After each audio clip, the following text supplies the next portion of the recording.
the CRE Power Hour. My name is Lisamarie, and my amazing co-host is Stephanie Gilezan. And we've spent the last 2 decades growing and scaling our businesses. And together, we are bringing a new space to you to learn alongside the best in real estate business at CRE Power Hour. Welcome to our live show today. Our guest is Tam Gonzalez. She's coming to us from Las Vegas, and we are so excited to have her on our show. Like I said, we have a live audience joining us today, so please drop your name and where you're from in the chat, and we welcome you to ask questions in the chat during the show. So let's get right into it. Hi, Tam. Thanks for being on the show today. Hey, yeah, you're welcome. I gotta admit, I'm a little bit angry with you just because you're in Hawaii, but I'm gonna work through that. Okay, let's just bring it, Tam. Bring it, Tam. Let's bring it. Okay. Let's bring it. Let's bring it. I've got my Hawaiian dress on. Aloha. Aloha. Right. But I guess that's the goal, right? To work towards that, where you can actually have a business where you can be in Hawaii. Because I don't feel that I could be in Hawaii right now. Yeah, that's one of the goals of building your own business and being an entrepreneur is in commercial real estate or any other business is to leverage it like Stephanie has done so that she can pretty much be anywhere and run a successful business. And Tam, so I know you wanted me to introduce you a certain way. Hey, yeah. Wait, time out. Okay, we're real people, everybody. Like there we go. Host is going to share because she disabled my ability to share. So that's what we wanted. I didn't want to call out our behind the scenes Katie, but she is amazing and awesome, but she missed this today. And I was like, I can't share. Oh. We are keeping it real. So Tam, I know that you wanted me to introduce you a certain way. Tam wanted me to say that she's what? Jack of all trades, master of none. Yeah, and I totally do not agree with that, but we'll let you slip it in there. Tam and I met quite a few years ago, and we were in this big, pricey real estate mastermind program together. And one of the best things that came out of that truly for me was the relationships. And one of those is with Tam Gonzalez. And I would introduce her as, if I had my way, I would introduce her as a professional speaker, as a real estate educator, as a guru in real estate technology and how to build and scale a business. And one of the things that the reason we have her on the show today is to talk about relationships. We are in a relationship-based business, and Tam has a unique approach to the connecting relationships, building those relationships, and allowing the sales process to happen. Tam and I both have studied with Tony Robbins, so that's another thing that we have in common. And I'm just excited to have you here today, Tam. So thanks for being part of our powerhouse group. We're here to have unplugged conversations and just to level up our business. So welcome. Yeah, awesome. Thank you so much for having me. I think, part of the reason that was my response as far as this is really the way you should introduce me is because I am a firm believer that there may not be such thing as mastery, right? That if we think that we're the master of something, that might be our cue that we're wrong, Right. That we think that we know everything, and that might be a huge mistake. So I try to always keep that in mind, and rather than think that I'm a master of anything, always think that I'm on a path of progression and that there's always something that I can learn, and there's always a way that I can grow. And I think I have unfortunately noticed that in some of my most affluent clients that are the most influential on the online space is once people tend to reach a certain level of mastery or financial mastery, they tend to look at other people as a commodity and start treating them horribly. And to me, I think that's ultimately their demise. So I always want to stay away from that personally. No, and that's awesome. And I love Tam because, we're just now meeting for the very first time. And I love when I meet ballers in this business because you're a baller. I read what you've done, and let's just call it like it is, right? The unfiltered, uncensored version of you're a badass baller, right? You figured out that if you can sell high-end wines and this and that you could apply that same methodology to anything and be successful. And, people come to me, especially agents, brokers come to me all the time and they're like, Stephanie, I want to be you. And I'm like, it's called work. It's called work and be innovative. It's called, okay, what did I do great, at this age? And how can I apply it today? Right. And, one of my big assets and attributes is my memory. Everything's right here. Like I can tell and I can say an address for something that happened 24 years ago in my career. I can say exactly what their earnest money was. I could tell you, it's so weird. But people get that infatuation because of this memory. Like they know I'll know. It's almost like I'm that 411 directory. So when you started, working in that high-end restaurant industry, so doing what you did so great there, what made that be you? Like how were you better than that next server doing the same thing? I believe that it was my ability to walk up to any table and to immediately identify who was in charge and what they needed or wanted. I And love it. and needs and wants are two different things. And That's they right. might think that they want one thing, right? They might think that they want to show up and be 100% in control, but really they're just afraid that if they give you the control, you're going to abuse it. So what they really need though is trust and a connection and authenticity. So those are, to me, those are two separate things. But if you can pick up on those things, then you can solve people's problems and you can show up from them in a different way. You can create a different level of respect. So I would have what we call call tables, where people would follow me around no matter where I was in my, I was in fine dining for like 15 years. I started working when I could just barely get a work permit. When I was 15 and a half, I started working in restaurants. So, I had, a good decade where people were following me around from restaurant to restaurant, no matter where they lived in the US. And it was to the point where I could have a call table that would sit down. They wouldn't even look at menus. They would just let me pair wines, send out food, whatever it was. And they would just pay the bill and they would leave hugging me and like inviting me to stay with them. You created an experience for them, right, Tam? 100%. Yeah. And so I just kind of learned to adapt that model of like, hey, do you want me to get out of your, Lisamarie, do you want me to get out of your way and just maybe just tell you like a few of our best things, or like what the chef would recommend, and then just let you totally be in charge? Or do you want to just relax for this dinner and I can just send out an extravaganza and make sure that you look amazing for all of your guests? So it's the same translation in all of business, right? Because those needs translate to every space. So with talking about creating that relationship, which is what we're here to talk about today, especially in commercial real estate or in luxury real estate, it's about this relationship and the connection and being able to come in, like you said, and read the situation. So use all the tools that we've learned about personality and building rapport and authenticity, and yet also, as Stephanie said, being a baller. And so can you talk to us, Tam, about the beginning of that process? So let's say you just meet a client. Break it down for us. So when I first meet a client, I try to really just listen. And I try to listen, and I don't know if this will make sense for everybody, but I try to listen not just with my ears. I try to listen with my whole body, like with my heart, with everything that's going on. And so and I don't want to be like too woo-woo about this, but if you look into like heart math and things like that, they can, if you visit that website, they'll really explain it. But essentially it's almost like a matching and mirroring. It's almost like being able to receive their pace of words, their tone, their breath in and out, and being able to kind of control your own self. And if you are able to match and mirror in that breath, and if you can't match and mirror their breath, at least really taking like full in and out deep breaths your own self. And as dumb as that might sound to certain people, it really does create something where you're listening in a neutral position, and then you wait for what comes up inside you. Like you wait for the things that just come into your mind. Like for me, certain things will pop into my head like that, and it's like information that I'm being told about this person.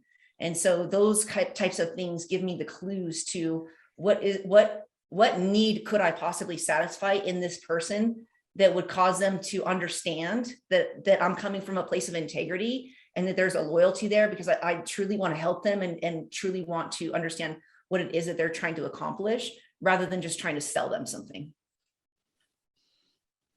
No, and that is so true. I tell people all the time, when you're meeting clients or a potential, or even if you are growing a company, my job right now is growing and attracting to EXP commercial. And I don't get on any conversation or Zoom or in-person meeting and just have diarrhea of the mouth about what it is I want to accomplish. I'm listening.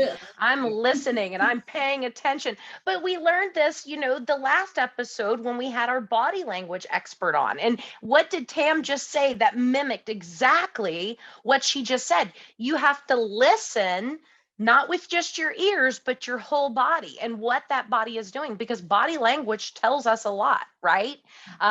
We talked a whole lot about eye contact and everything, but all that focuses is back to who it is you're trying to build that trust with. It's all about trust. It's the relationship and the trust in it, because you could be a baller server and give them shitty service and you're no longer the baller server, right? But you create that experience and that lifestyle. And I think too is that, I always say I've never sold anything, but what I do is give that whole entire picture of what can be. And so if it comes to like luxury real estate, it's a lifestyle. It's a lifestyle, right? If it's commercial, it's a business style. It's the statement. It's what makes sense for what that goal is. But no, I love that you say that, because it's so true. You have to listen with your whole body. Yeah. And I think when we're talking about the luxury space, commercial and luxury almost go hand in hand. And I'm experiencing that cycle right now. And I knew this would come. But like a lot of my luxury clients over the last couple of years, now that they're here in Nevada, they want to move their whole business here. So we're looking into that space too. So it's really, it's really like a circular cycle where those two things go hand in hand. And what I've found in luxury, it's a little bit different. It's almost like there's not that much stress about money, like as opposed to like regular residential. It's a little bit different. And they're more looking for just somebody that's essentially not going to screw them over, and they could trust. And at the more affluent levels, just kind of like they want to be like, they want to be in the know, right? They want to have fun. They want to enjoy their lives. They want to travel, go on trips and things like that. So just kind of being able to understand where people are at in their lives and their business and their family life. It makes such a huge difference on if they think that you actually get them or not, which is ultimately why somebody's going to work with you in any space. And Stephanie and I talked to realty agents, because eXp Realty has over 75,000 agents now, which is pretty amazing across the world. We keep opening in new countries. And we have these conversations as we have realty agents that are interested in commercial real estate. They don't know how to, break that barrier. I just talked to someone the other day who signed up with realty because their sponsor said, oh, you have to start in residential real estate before you can go to commercial. And I said, wait a minute. And like, you got some incorrect information. So let me help remedy this for you. And I said, what is the one thing that's keeping you from moving from realty to commercial? Because this person really didn't want to do realty. They thought that's the way it was, so that they had to be on this certain track. 2 days later, after the conversation, the person was like, Lisamarie, you helped me so much. I'm switching to commercial now. And they're going to be going into our new agent training program that we offer. So I feel like it not only being clear on what your personal goal is, but also connecting that to what the goal of your client is. Tam, can you talk about that? Because we come into every situation in business or in our personal life, whether we are conscientious of it or not, that we have our own goal and our own path, like the trajectory that we want things to go. And then our client may have something different, or maybe our client doesn't even really know what they want. So could you talk about that as far as in the relationship process? Yeah. And first of all, I love what you're doing with the commercial training. And I love what you just said about, not needing to necessarily start out just in the regular residential space. Yeah. Because it seems, at least in Vegas, where it's just like the boys club, right? Where it's like, if you're not in that crowd, you're just out of the crowd, essentially. So I think it can be very, very intimidating for residential agents. And I think that it really, I'm a big proponent of not doing people a disservice. So I do believe that if you're not experienced in the commercial space and, a client throws a deal in your lap, the best thing to do is partner with somebody like you. Like, don't try to take it on yourself. Don't pretend like you know something that you don't need to know, but also realize that it really depends on the relationships that you have and where those relationships are going. Because a residential agent might get their license, but they really know a lot of business owners, and they might be much more well suited for that commercial space because that's what their target clientele needs and wants more than anything else. So that flip side of the coin might be better for them to start out in commercial agent where the vast majority of their clientele exists, and then maybe refer out the residential side of it if that is not their strong suit. So it could really go either way. And just like you said, it depends on your relationships. I think that was a hard learning process for me. Like I've always had excellent relationships and a very broad group of friends. And I remember, I want to say it was like my 30th birthday or 31st. I remember one of my best friends like coming to my party, and he was like, do you realize like just through the people that you know that are here at your party, you should be a multimillionaire. Like you have judges, attorneys, prosecutors, defense attorneys, like surgeons, like what is going on that you're not already a millionaire? And for me, like, I don't think of relationships as like, I'm going to get money out of you, but relationships are a currency, right? Because if you really think about it, and I know you loved when I said this last time, and I stole it from somebody else. I don't even know where I got it at this point, but the money that we need is in somebody else's pocket, right? I love that. So if the money you need is in your friend's pocket and you can truly be the best resource for helping them get what they need, there's no issue with that then, right? Stephanie, I know you have something to say about this. Well, and I mean, I love it. And, I was having a conversation last night with an agent who's been in this industry, 20 plus years. Our paths are extremely different, but we know each other. We know each other because one of the brands that I launched in Kentucky many, many moons ago, it feels like a lifetime ago, I happened to be her broker. And so I knew her from back then. And, one of the things that she came to me last night, and it was all about how right now she's in that residential space. And the residential space that I know and understand is more of that luxury because I'm a land developer, right? And so I make opportunities. I create my residential team's own listings because I buy the land, develop it, build it, and own it, right? Wow. And so that's what I do on that space. I don't like to work with, I don't like to work in that showing houses mode or anything. I'm a businesswoman, and that's why I've stayed, and tried to stay on that business mindset. But, her big thing was, look, I'm gasping here. I'm gasping. It's been extremely competitive in residential. And, I always learn to pivot throughout my career. I wanted to start in commercial. It was very hard for me to break in because it was a good old boys network and a lot of doors slammed in my face, which gave me the fire in my belly that exists today to kick ass and freaking make it happen and make as much money as possible to show all of them that, hey, this is what I did. So, but that's what it's about is creating opportunities.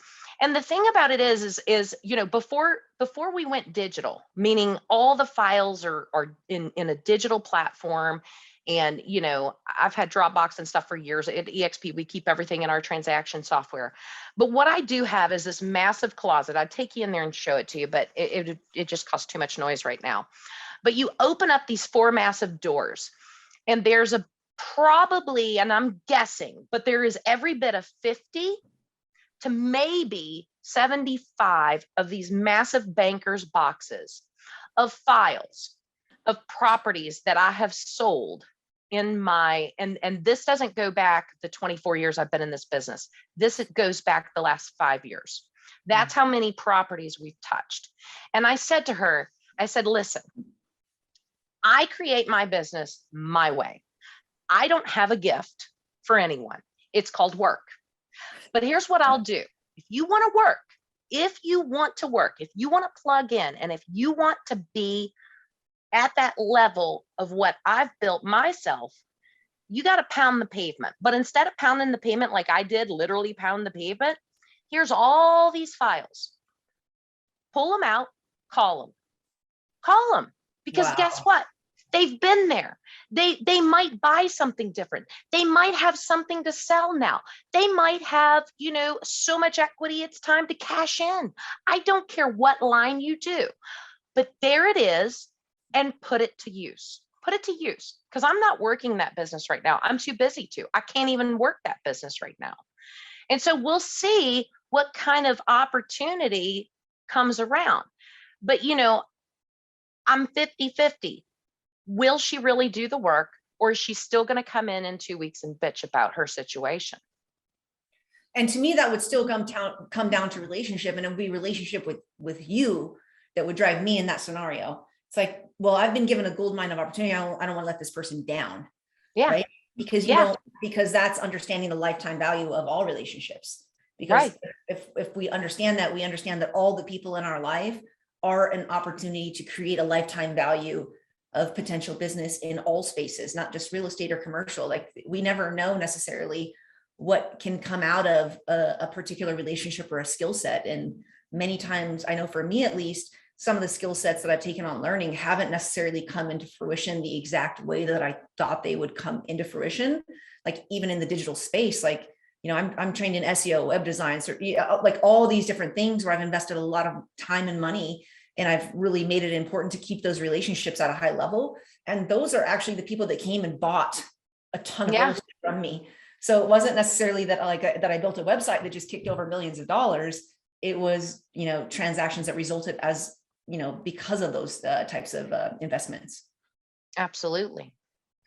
So Tam, in commercial real estate, I hear, especially agents that come from realty to commercial. And by the way, if you're interested in finding out about EXP Commercial and all the amazing tools we have, and taking a look at that unique business model, our behind the scenes director will drop Stephanie and myself our contact information there, and you can, and our calendar link, and you can reach out and have a conversation with us about what this unique business model looks like. So the question I wanted to ask you, Tam, is I lost my train of thought. So in residential real estate, people say, you know, it's about the carpet, it's about the, you know, it's very emotional. We hear this a lot. And that in commercial real estate, it's not emotional. It's about the numbers. And I agree with that to a certain degree. However, investing can still be very emotional for people, or, you know, creating a business and having a location to have that experience. So for me, it's really about connecting with the why for the client. What's their big why? What are they wanting to accomplish? What's the experience they want? Could you talk to us about that in relationship to that, you know, that heart connection in the sales process? Yeah. And I mean, I can only speak from my experience, which is much less than yours in the commercial space. But I think I have some relevant examples that have happened just even over the last 2 months. And so for me, the best example I can give is really understanding the vision of the client and how they created whatever business model that they're in, like where they came from, how they got to that point, and being able to articulate that to the seller of a commercial building. Because one example that I can give that's extremely relevant is that I have a client right now who I love, and I know his story, and I know the grit and the sweat equity that it took for him to get the business where it's at today. And so he really wanted a location downtown in the arts district. And I have a buddy that's good friends with the owner, but the guy has a stack of like 20 or 30 LOIs that he's just completely blown off and has not responded to a single one. And through that relationship, I was able to talk him into just get the guy in front of me, just get him in front of me. So he brought that guy down, and we were able to just like start joking and kind of just, you know, just BSing. And I was able to just explain to him how my client got where he's at and what it took. And, you know, that he, you know, basically came here with $600 in his pocket in a crappy car and put everything he had on the line. And if he didn't make it at this exhibition that in Vegas, he was just going to go under completely, and his business exploded. And it's you know, a extremely successful business now. And so the seller of that building, he still didn't sell, but he agreed to lease. But that's the only thing that he cared about, right? He didn't care about the stack of LOIs. He didn't care what people offered him on the building or the lease or anything. He's traveling the world. He doesn't care about that. Just let the building sit vacant for 5 years now. But he liked the vision of my client's business. He liked the storyline of like how they got where they got. And so that made him willing to meet my client in person. And now we're in negotiations for a lease. I love that you said the storyline, because I believe that wholeheartedly. And a lot of people that know me have heard me say that over and over again. It's the storytelling factor that matters. And to say, get him in front of me and let me have this personalized conversation is exactly what that's going to take. And so many people never take advantage of it. I've got a situation right now where another brokerage called me, massive deal's going to fall apart. And I said, listen, she's got a lot of money on the table. So do I. And I said, listen, we're not going to worry about this right now. I'm going to jump on something else. But here's what I want you to do. I want you to set up for me to physically go and see them. I want to physically go and see them. You can come along or you can stay away, but I want to physically have that conversation, because I know that if we speak and if we talk through what is this emotion, what is this change of mind, what is happening in your world, I'm not saying I can solve it, but I have a 99% better chance at least walking away knowing I tried everything than ignoring it and firing off the next email, which is going to be, well, I'm going to effing sue you, right? You don't need to do that, but I don't need to do that. But a lot of people react that way. Brokers react that way. Agents react that way. And I don't want to do that, and I'm not going to. I want to have a conversation with them. I want to know what is in their mind right now that has made them have a change of this scenario, right? I want to know.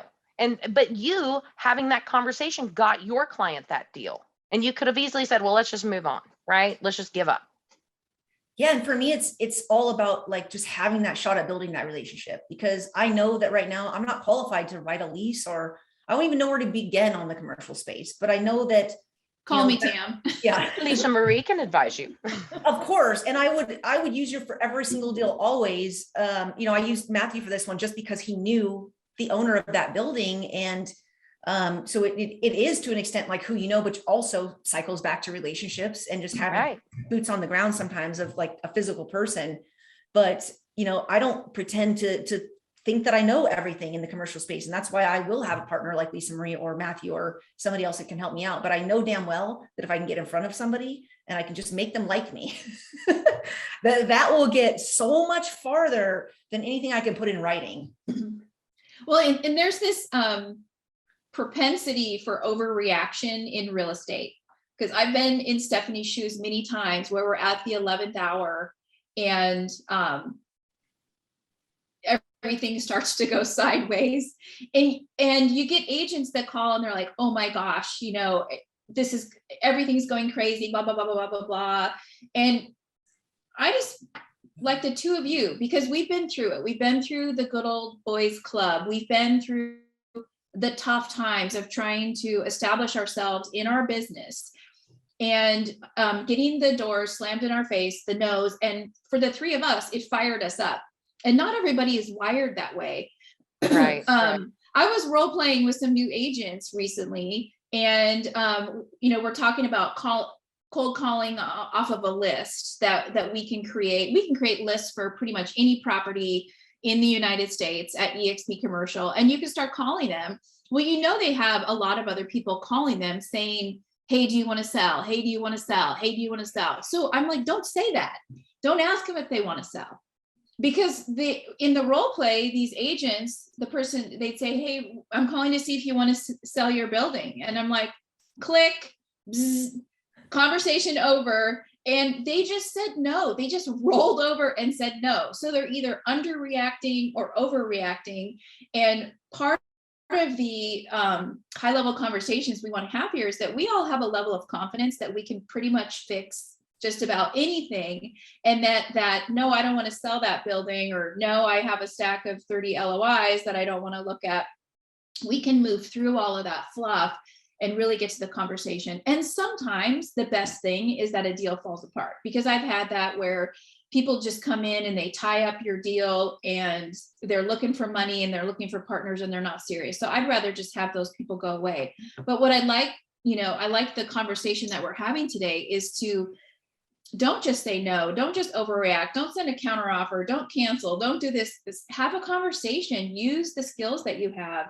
And that confidence comes from what Stephanie and Tam are talking about, which is work and repetition and consistency. And if you're connecting, like Tam was talking about, to your heart and the sensory experience of your whole body, if you can breathe and be still for a minute, I guarantee most of the time you're going to know exactly what you need to do. And it's not to overreact or to put your head in the sand.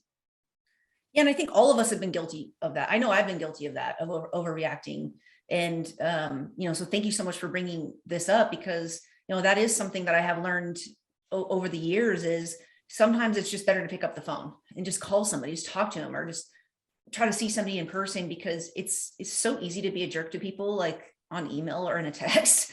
And it's also so easy for things to be misinterpreted. So a lot of times it's just about like caring and making that human connection, and not thinking of people as just an object, like realizing that, hey, whether we do business today or tomorrow or in 5 years or never, there might be like so many other things that could come about just from making a single connection. So just, actually valuing people and not seeing them as just a commodity. I wanted to read something from our live audience. Tam, I asked our live audience today if they had any questions for you. And one of our guests said, Jeff Clark said, I don't have a question for Tam, but just want to let her know that I can tell what a huge drive and passion she has for everything she does. She seems incredible, and I hardly know her. So you're having that effect on our audience today. That's awesome. Jeff, thank you so much. I will Venmo you as soon as we get off this call. And then we have love the stories. And that's one of the reasons we have these unplugged conversations, because you don't get to hear this stuff in your day-to-day. We want to just, open it up and be unplugged. Jeff says, 4 years ago, I started working on hotels, and I was told I was playing in the wrong sandbox. Today, we signed a listing agreement for 2 hotels for $32 million. So way to go, Jeff. That's hey, awesome. I've been told my entire career that I'm playing in the wrong sandbox. And I'm like, well, who built the sandbox? Because if I'm not invited, it doesn't exist. You kind of got to get a little bit, not bitchy, but cocky away, right? But let's go back and talk to, because I love these storytelling moments. But, Tam, obviously being in your industry, luxury real estate, doing what you've done, you've had to go out and reach out to off-market properties, right? Especially in this market, you've got probably more clients than there is of inventory potentially. I know that, I hear that about residential all over the place. So, share, because the approach is the same, whether it's commercial, luxury, I don't care what it is. The approach to how to approach that owner that doesn't have their property for sale, there's always a right approach. And then I'm going to share some stories of how I've been approached, because I own a lot of property and I always get agents hitting me up, and it cracks me up at what they say to me. So Tam, you go with some positivity. I'll go with the funny negative. I just try to be completely unscripted. I just try to be as real as I can possibly be. But I've also noticed that a lot of luxury sellers own other properties. So I've noticed to ask those questions. Hey, I don't think, I'm just gonna be 100% honest with you, this is not gonna work for my client. But I also just want to ask, while I have you in front of me, do you have anything else for sale or that you want to sell? Because we're looking all over the area. And I've been doing some FSBO calls lately, and it's interesting because I've been just calling people and just saying, listen, I'm not trying to sell your house, right? I get it. You have on Zillow that you're for sale by owner. I'm not trying to sell your house. I just want to know if I have buyers, because I do have a list of buyers that are willing to pay their own commissions. Could I just come and take a look at the house? Could I just come and take some photos and basically add you to our secret list of houses? And so, I'm having like a 50% success rate on that, where people are like, yeah, come over. Good. Do you ever just flat out tell them what their value is? Nope. Why? They don't care. They already know what they think the house is worth. If they wanted my opinion, they would have, opted into one of my CMAs, or they got 100 agents calling them and saying the same dumb stuff. I'm not going to say the same stupid things that other agents are. I shouldn't say that. Maybe it's not stupid, but I'm not going to say the same things that every other agent across the entire United States. Well, because you're not reading the script books that people put out, and everybody's reading the same script, right? You can't go off of that script. You have to create your own, just for what you said. Yeah, I want to do the takeaway approach. Like I want to say so little about any of that they're like, dude, why is she not asking me if I want to sell the house with her, or asking me if I want a CMA? I'm like, no, I'm not. I don't want to waste my time giving you a CMA when you don't want one, and you're already telling me that you know what your house is worth. I'm not trying to question you here. I just want to know if I can sell your house to one of my buyers. Well, and the takeaway is a great approach. I do that in my business where I say, I may be one of the top agents in the area. However, I may not be the right fit for you. And people are like, whoa, whoa, whoa, whoa. We get a lot of calls. My organization has, within EXP, we have almost 500 5-star reviews on Google. So we get a ton of calls every week for people that want to work with us. And when we're interviewing them on the phone, we're taking a unique approach, like Tam is talking about. I know Stephanie does the same thing. And then also we can say, if it's not something we want to do, or we're not sure about this person, because look, we may be doing a lot of work and then not getting paid. That happens straight up in our business all the time, right, ladies? It's so we want to vet these people and say, hey, we like to work with people who we know. We know their financial situation. We know if they can close deals. So I may not be the right, broker for you or whatever. And Stephanie called it. Agents love scripts. I don't know why. I don't use scripts. And when I'm teaching in our Accelerate program for new and experienced agents, we'll do role play and they're like, well, do you have it as a script? I'm like, no, I don't. This class is recorded, thankfully, because sometimes stuff just comes, it just comes through me and I say it. And then they're like, whoa, whoa, whoa. Do you have a script? No, there's no script. This is life. This is tuning in, like you said, with all of the senses and all of the tools that you have, and just knowing, sometimes you just know the right thing to say, right? Yeah, sometimes you just have to listen to your own self. And I think that brings us to another point that I wanted to make on this call is relationship with self is the ultimate, right? And for me it's I don't know if I'm ever just hitting the nail on the head. I think it's always a progression and an ebb and flow. And there's times where a relationship with self is better than others, but relationship with self affects relationship with others. And so if we have a great relationship with ourselves, we're going to attract other people, most likely, that are also going to support a positive relationship ongoing with ourselves. And when we're not having a positive relationship with ourselves, we're going to tend to attract people that are going to have a negative influence on our self-esteem and maybe on the path of our direction as a whole. That saying, your vibe attracts your tribe. I think that's what connected Tam and I, because and there's times when we'll just, we love to talk about real estate and strategize about clients and deals, but sometimes we just connect and I need to talk and get reconnected to, because I'll ask her what do you want? You just start the conversation there and talk it out. And Stephanie, I know you've got some great stories around what we're talking about with dealing with clients and bringing in business. I mean, you're a rock star.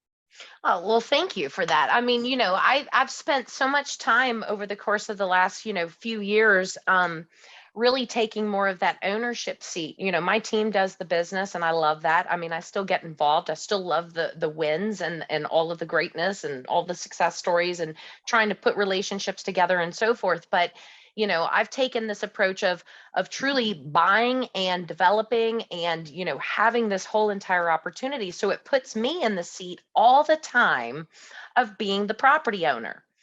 And I can't believe, and please, anybody on this call, if you take one thing away today, please do your research of who you're calling.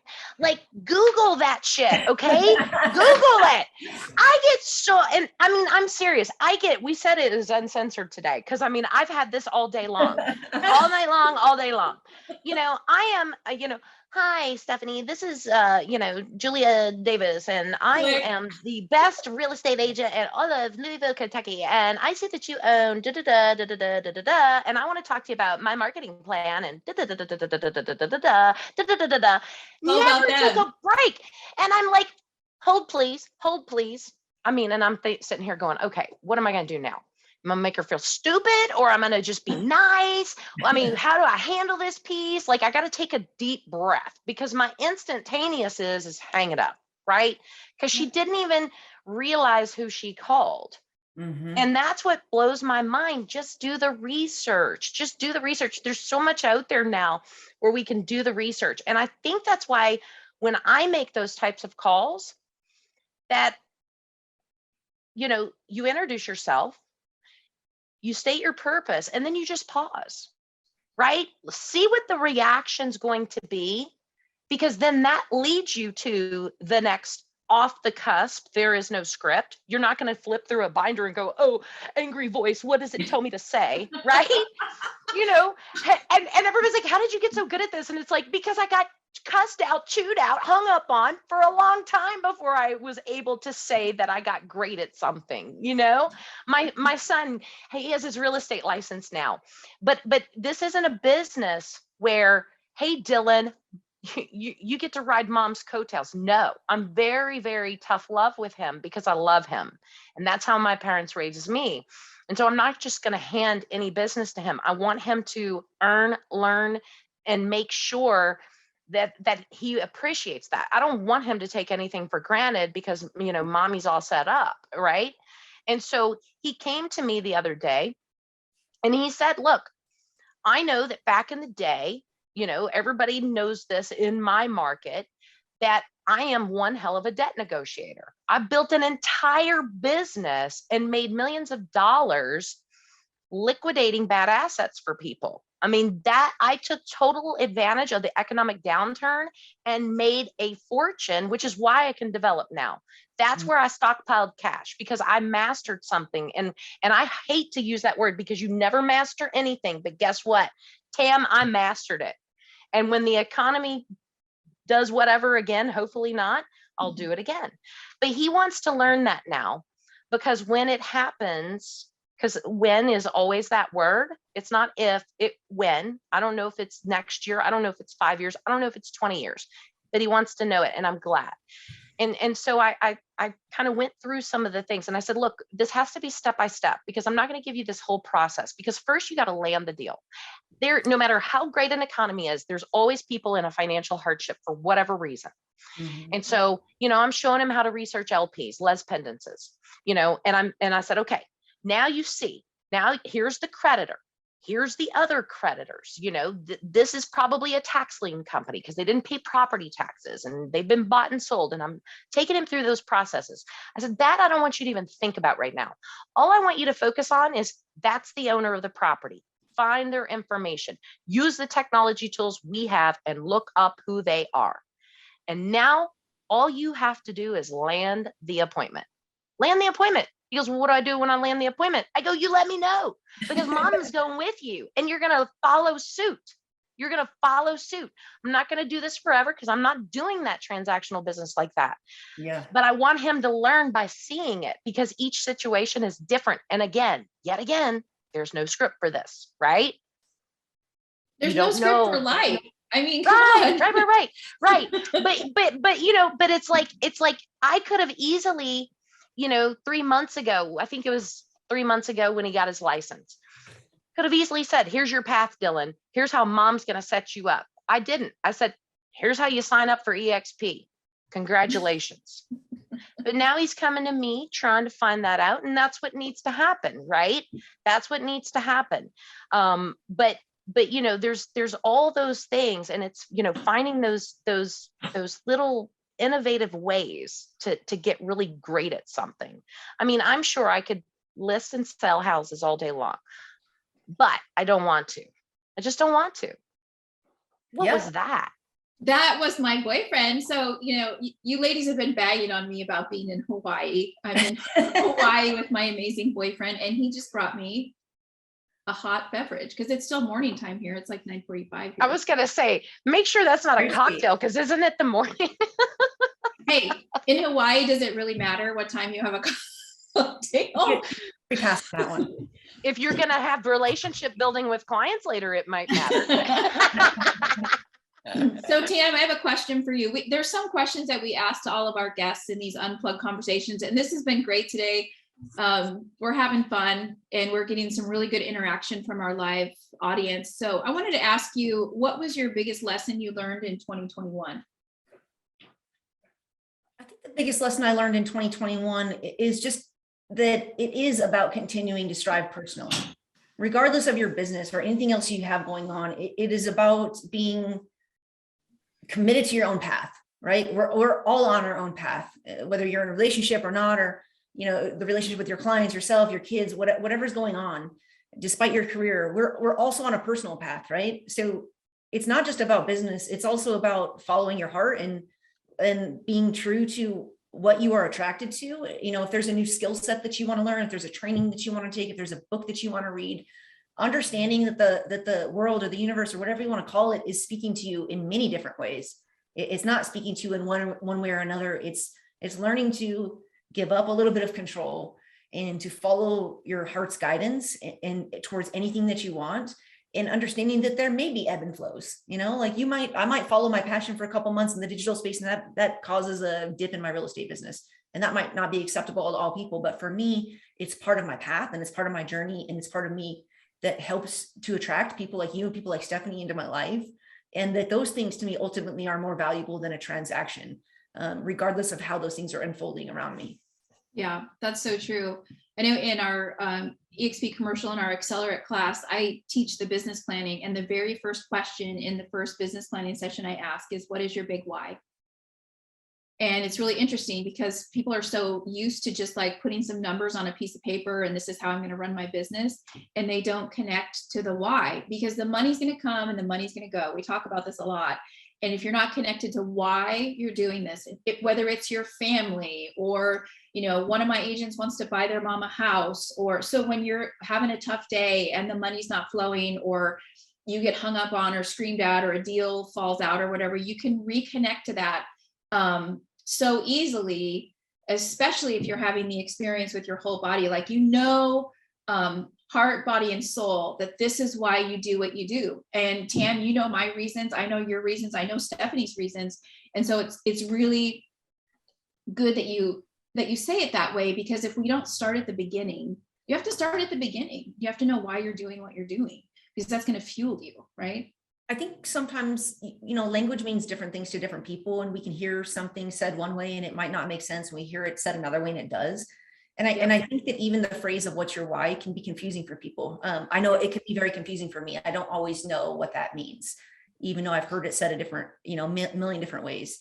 So I don't know that I can objectify like a single source of why, other than like, I love people, right? Like I love people. Like I want to connect with people. I want to help people. I want to grow, and I want to live a full life. So I think for me, that's, you know, a huge driving factor. And then the evidence of it shows up all around, right? It's because it's so funny that Stephanie brought up like bad debt and things like that, because yesterday I had to get my neighbor to notarize something for my wall permit for the city. So I had him in my car, and he mentions to me that he's flying to Florida today because he has a lawyer that he works with that's got $200 million sitting in a bank account where he just wants to go and buy bad debt. He wants to go to banks directly and say, listen, don't deal with the foreclosure process or anything like that. Just sell the bad debt for me for 60 cents on the dollar. So to me, it's hilarious that I'm today, less than 24 hours later, sitting in front of Stephanie, who just said that she is a baller in that space. So I'm gonna ask you if it's okay if I hit you up later and just ask you some advice in that arena. You know what? Absolutely, because you know, that's part of that business. You know, when the economy fell, you know, developers literally were abandoning things, right? I mean, track builders, developers, you name it, they didn't have a choice, right?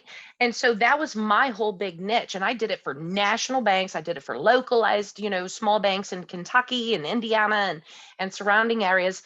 But what was so great about it is even when the property wasn't of par, because it needed to go through like a rezoning, you know, maybe it was intended for, you know, condominiums. And we all know condominiums on the end user side with the FHA BS and all that stuff. It was just so many hurdles and red tape because all that went away for some time with the SAFE Act.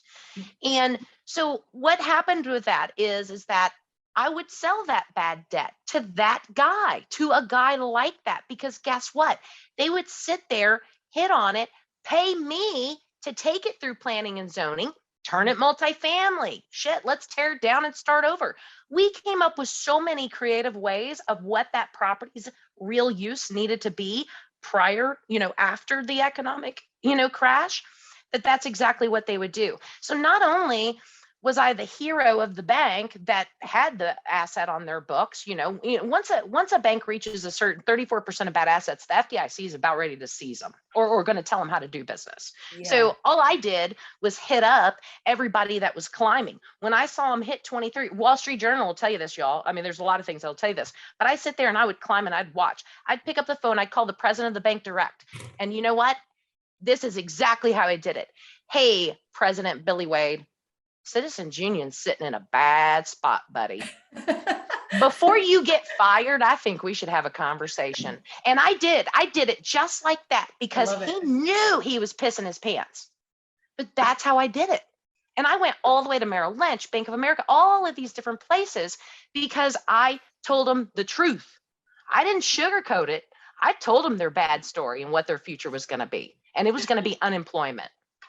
And wet pants.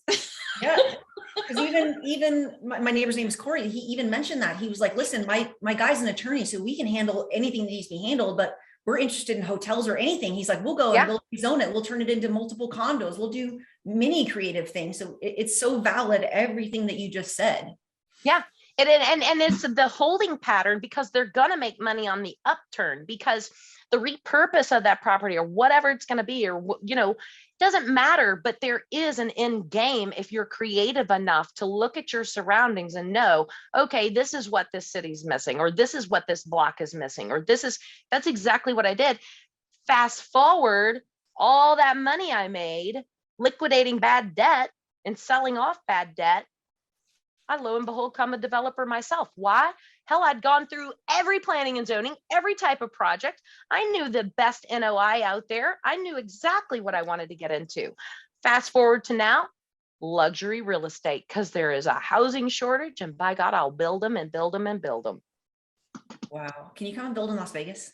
No, I can't look at I'm a stick build with like custom moldings, all this high, it's Kentucky, obviously, but it's hard for me to go to Vegas and look at that style of real, you know what I mean? I don't know it. I would never come there and act like I knew how to build because I certainly don't know.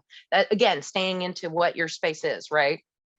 And I ask you too, like, when and where did you get the confidence that you have now? Because you have the confidence of just, I don't know that much about you. I'm going to Google you when we get off this call, but I know enough to know that you're obviously very successful. You're probably a very big developer. And like we mentioned earlier, that's usually like the boys club. So was there a time where there was a shift in you where you went from like, just kind of feeling like you knew what you do to like, no, dude, I'm the boss of this space. Like I run the show.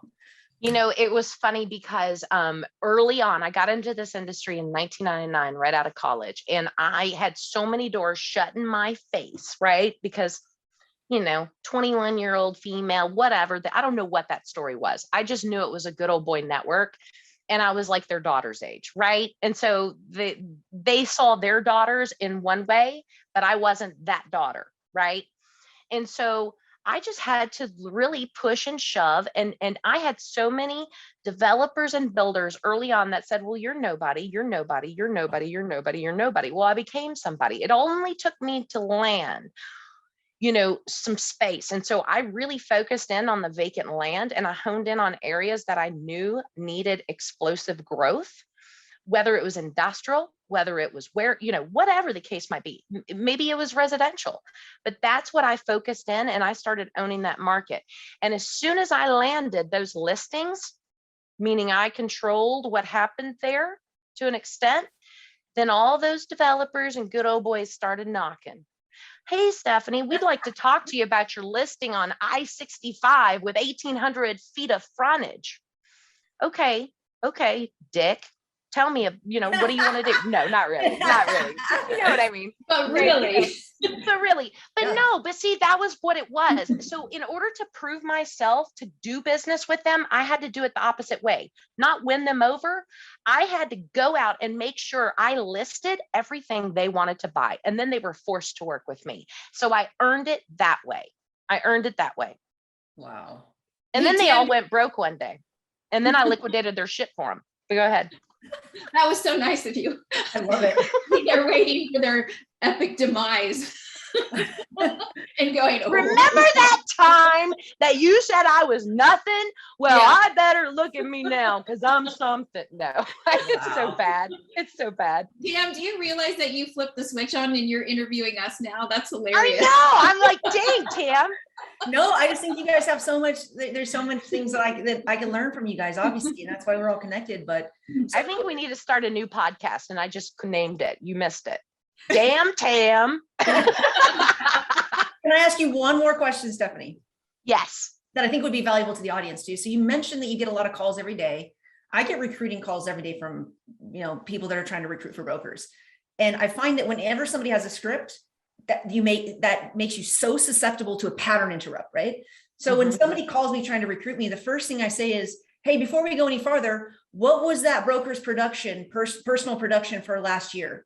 They never have any idea. It's them like, well, if you don't even know your broker's you've never been production, I wouldn't be willing to meet with you, Well, I mean, you know what, Tam, that's the worst part about it. And that's why recruitment in the agent world is a specialty in itself as well. Because I've attracted and recruited thousands of agents to EXP in my career of the last 4 years. And including Lisamarie. So there, you know how good I am when I got that one, right? No, I mean, honestly, Tam, the only way that you now I'm going to do this is, but see, you need something from me now, right? So we're going to have a great conversation because Tam, what are you missing what are you doing in your business right now that you need help with? I don't feel happy in my life in the course of business that I'm doing right now. Okay. So what is it? What do you want to see change over the next few months? And how can I help you do that? I want to feel less like I'm constantly running on a hamster wheel, just recreating the same cycle over and over and over again, and really tap into some of those deeper relationships that I have, and maybe move into the commercial space, into a less emotionally driven market, like still understanding the emotional factors that drive the underlying perspective, but being able to step away from that daily grind of just residential sales. Okay. And so, I don't know this, but you just told us this, that you've got this opportunity, right? So you're telling me about your opportunity that you have. How you get great at something is to stay in your lane and to focus on that until that entire road is paved and you can ride it beautifully. And that is something that I've never lost focus on. When that is my lane, I stay in that path. And so right now in front of you, you have an opportunity to arrange for this billionaire, millionaire, whatever, to buy bad debt. I want you to focus the next 4 months on being the expert in bad debt space, because there's a lot of those people out there. And if you can get known being that, here's what I'm going to teach you. I'm going to teach you not only to get the bad debt negotiated so he'll actually buy it, but also what can we do with those properties going forward. Then as you negotiate this bad debt, part of the contract with as you representing him as the buyer's side agent negotiating that, is that whatever happens with that property, once he is able to purchase that debt, you get to be a part of it for the next 5 years. We're going to get you a 5-year listing agreement to where you have to be that person involved in that. And then we're going to study the municipalities of what that area is. And then we turn it into another sale and another transaction. You take one opportunity and you make it 5 years worth of work. That's why I'm great at what I do, because that's what I've done on everything I've ever touched. And so that's what I show people how to do. And that's why I want to talk to you about attracting you to be at a company where I'm at, because you need relationships like me to get you on that path. Yeah, I love it. I think I'm honestly, I'm super interested, and I feel like you guys could help me put all my relationships that I do. Like, one of my best friends is the biggest land zoning attorney in the entire state. Like they walk into the courtroom and it's just instantly rezoned. Like, that's what they're known for. So I have all the pieces, but I don't necessarily in the commercial space know how to put it together. But that's exactly what we do. And that's what we've built with our training and development, is how to put this stuff together. Because what we build at our company are millionaires. We build everybody with millionaires. Everybody has the same opportunities. You may not know what to do with them, but somebody at this company does. And it is our goal to make sure that you get to take in all of that. Not a hard thing to do. It's just having some conversations and putting the pieces together. And I've never been one to sit down and actually put a puzzle together, because I do it every day with all this different transactional stuff. And that's what I enjoy doing. So we can absolutely make that happen. I love it. I'm extremely inspired. And Lisamarie knows I just got my mortgage license. I'm just waiting for the state to finish processing it. And so I've kind of set myself up to be in a position where over this next year, I can really, look at my business and look at my life and kind of reorganize how things are right now and decide, like, moving forward, what skill sets I need to adopt and to bring on. So I'm like super thankful just that I met you guys today. Well, we're going to get on other calls outside of this one. Yes. It sounds like it. The level of collaboration that we have at EXP, Tam, is mind blowing, because we have so many agents, we cover so much territory, and really, because we're a technology company first and a real estate company second, we can think outside the box, and it's having these kinds of unplugged conversations that can shift the whole trajectory of your life, of your business, of your mindset. It's amazing. So Tam, thank you so much for being here today. These were a lot of golden nuggets, and the conversations that came out of it are pretty amazing. It's a lot of value for us and also for our audience. And we have our CRE Power Hour live show every second and fourth Wednesday of every single month. Our next show is the fourth Wednesday of March, and we're going to have Mitch Ginsburg. He's the CEO of ComLoan, which is a national commercial lending organization. And Mitch is a good friend of Stephanie, so we're excited to have him. And thanks again, Tam, for being here. We really appreciate your insight on relationships, the sales process, and just using your heart to guide your business in the right direction and help your clients. So thanks so much for being here today, everyone. Yeah, thank you guys so much. Thanks, Tam. Bye, everyone. Bye.